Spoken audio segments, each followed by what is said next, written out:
Tem uma reportagem, de vez em quando eu gosto de poder tratar desses assuntos, né? Às vezes o noticiário é tão louco, essa semana está um pouco mais tranquilo. Eu gosto de poder falar do que vem acontecendo aqui, né? Lembre que eu comecei nessa carreira de youtuber, blogueiro não, porque eu nunca tive blog, mas eu comecei com essa carreira de youtuber falando sobre política americana. E por falar em governo Trump, por falar em política americana, tem uma reportagem que eu achei muito interessante aqui dos Estados Unidos, que simplesmente não saiu na velha mídia no Brasil.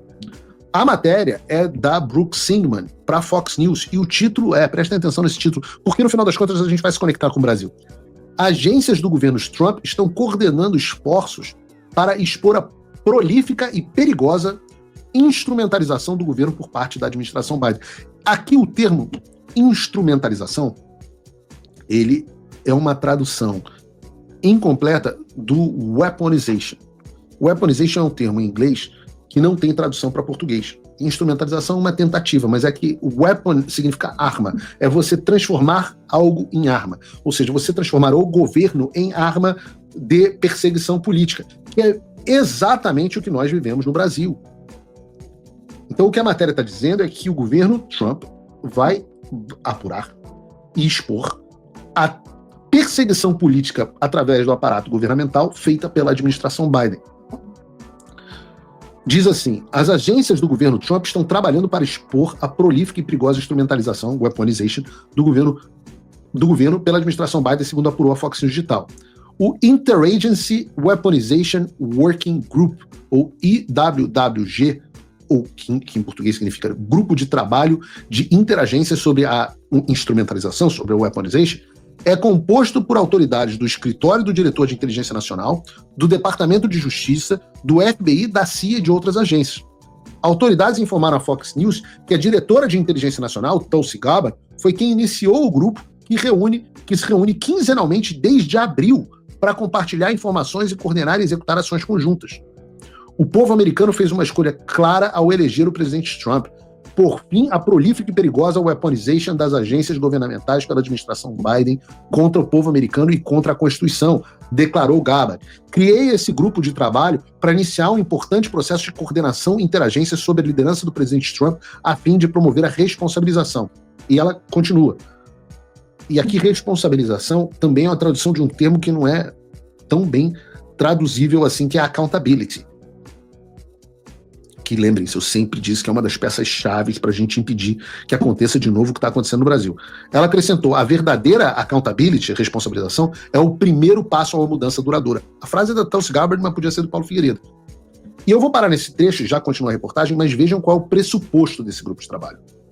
Eles reconhecem que o governo Biden utilizou agências ligadas ao governo federal dos Estados Unidos em prejuízo dos americanos e dos interesses nacionais dos Estados Unidos. Sua familiar? Essa weaponization, instrumentalização do governo americano pelo Biden e pelo Partido Democrata, nós já conhecemos. Porque os reflexos desses se estendem para muito além das fronteiras dos Estados Unidos. Nós vimos, por exemplo, o grau que a USAID e o National Endowment for Democracy, que o Consórcio para Eleições e o Fortalecimento do Processo Político, o CEPS, e várias outras instituições estiveram no Brasil, inclusive na parceria com o TSE, com ONGs, inclusive do senhor Felipe Neto, com agências de checagem de fato, com a Globo, com a velha mídia e por aí vai. E até o Gabbard está deixando muito claro qual o objetivo do grupo de trabalho. Uma vez que esses fatos já são conhecidos. O objetivo agora é responsabilizar, accountability aos agentes responsáveis pela essa conduta. E o que tem de brasileiro envolvido nisso é brincadeira. Continua a reportagem. Segundo as fontes, o grupo foi criado para otimizar o compartilhamento de informações em todo o governo em cumprimento de uma ordem executiva do Trump. O Departamento de Justiça de Joe Biden mirou no presidente Trump e em qualquer pessoa próxima a ele, processou defensores pró-vida, anti-aborto, tratou pais em reuniões de conselhos escolares como terroristas domésticos e destruiu a confiança pública nas forças federais de segurança. Alô, Polícia Federal! Disse a procuradora-geral Pam Bondi à Fox News Digital. Sob o presidente Trump, trabalhamos todos os dias ao lado dos nossos parceiros para acabar com a weaponization, instrumentalização, e restaurar um único padrão de justiça para todos. O diretor do FBI, Kash Patel, afirmou à Fox News Digital que, por anos, o DOJ de Biden, Departamento de Justiça de Biden, transformou a aplicação da lei federal em uma arma política. Perseguiram o presidente Trump americano, americanos pró-vida, e paz em conselhos escolares enquanto deixavam os criminosos reais à solta, diz Patel. Sob o presidente Trump, arrancamos essa agenda pela raiz. Estamos restaurando a igualdade perante a lei. Um só padrão e uma só missão: proteger o povo americano. E aí, vocês, vejam, ontem eu dediquei boa parte do Paulo Figueiredo Show à necessária recordação do fato de que esse fenômeno do complexo judicial da censura, do poder judiciário como arma política, da tentativa de tirar o candidato da direita das eleições presidenciais, coisa que nós tratamos hoje aqui no programa a respeito do Eduardo Bolsonaro, falamos sobre como esse fenômeno... Fala pessoal, tá gostando desse vídeo?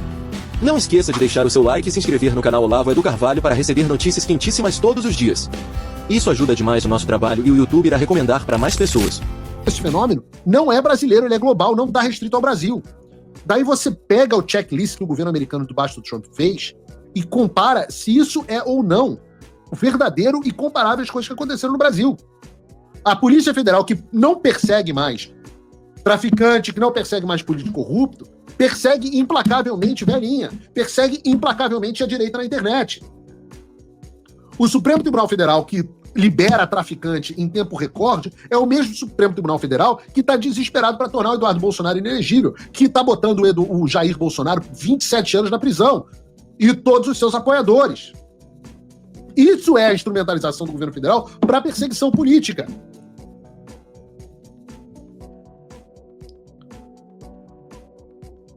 O Ministério Público, na Procuradoria-Geral da República, o senhor Gonê, que não investiga a corrupção do INSS, multibilionária, que faz um mensalão parecer um troco de pinga, e de troco de pinga o Lula entende, e que faz o Petrolão ficar até intimidado, o escândalo do INSS não é investigado pela Procuradoria-Geral da República. Inclusive, tiraram uma parte do processo da mão da Lindora Araújo, que tinha sido vice-procuradora da República, porque não queriam que o fato fosse de fato apurado. Por outro lado, estão guerreiros para perseguirem politicamente aqueles que se opõem ao governo Lula e à ditadura do Supremo Tribunal Federal. É o Supremo que diz que é ok andar com um fuzil na mão na comunidade, mas não é ok provocar desordem institucional e criticar as urnas eletrônicas. E o que o Trump está fazendo?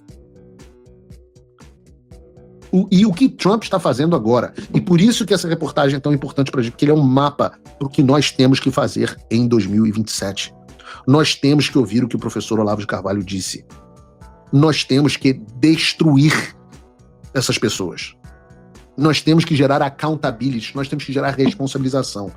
Nós temos que criar um comitê para apurar as pessoas que que instrumentalizaram o governo do Brasil para a perseguição política. E nós precisamos responsabilizar essas pessoas. Nós precisamos responsabilizar essas pessoas. De uma vez por toda.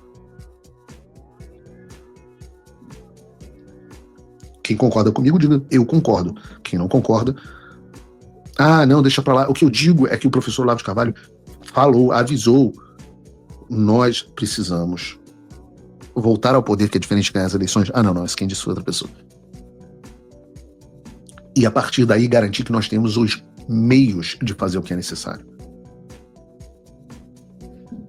Trump está fazendo isso nos Estados Unidos. E se tudo que aconteceu nos Estados Unidos aconteceu também em seguida no Brasil, tá aí o mapa do que precisa ser feito. É só o começo. Vejam essa aqui.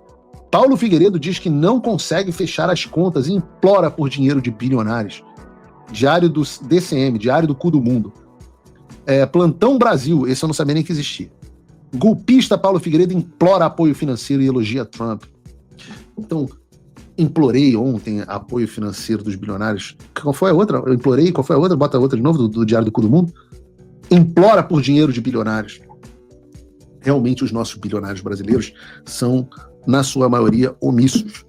São omissos. Eu não sei como é que o cara tem bilhão, se olha no espelho, vê as coisas que estão acontecendo e se acovarda para não ajudar. Mas você que está em casa, você não precisa ser omisso. Eu digo que nós temos aqui 40 mil pessoas assistindo e no final do programa eu vou ter 5, 10 apoios. Então significa que não são só os bilionários que estão sendo omissos. O problema não é a quantidade de dinheiro. Porque você também pode me apoiar com a quantia de pouco mais de $5 por mês, ou se você for um cara ali remediado, $49 por mês, $499 por ano. Entre em www.paulofigueiredoshow.com/apoie. O que eu te ofereço? em níveis diferentes, uma quantidade enorme de conteúdo exclusivo, acesso a mim, etc., que é o que eu tenho a oferecer, conhecimento e conteúdo exclusivo. O meu corpinho nu, não foi em 2025 ainda que eu consegui deixar no shape necessário para o meu projeto a longo prazo, que todo mundo sabe, que é me tornar de fato um influenciador e abrir um OnlyFans. Não consegui em 2025, porque viajei muito, não deu para me alimentar bem, malhar e tal. Talvez em 2026 eu consiga abrir o meu OnlyFans, mas enquanto eu não consigo, se você não quer que eu abra o meu OnlyFans, você tem a possibilidade de se tornar meu apoiador. Aqui também tem um QR Code de Bitcoin, se você é paranoico, eu adoro Bitcoin. Então, manda, eu e o Alexandre Moraes hoje em dia deve gostar de Bitcoin também. Entra aqui no QR Code, você pode me mandar um presente de qualquer valor.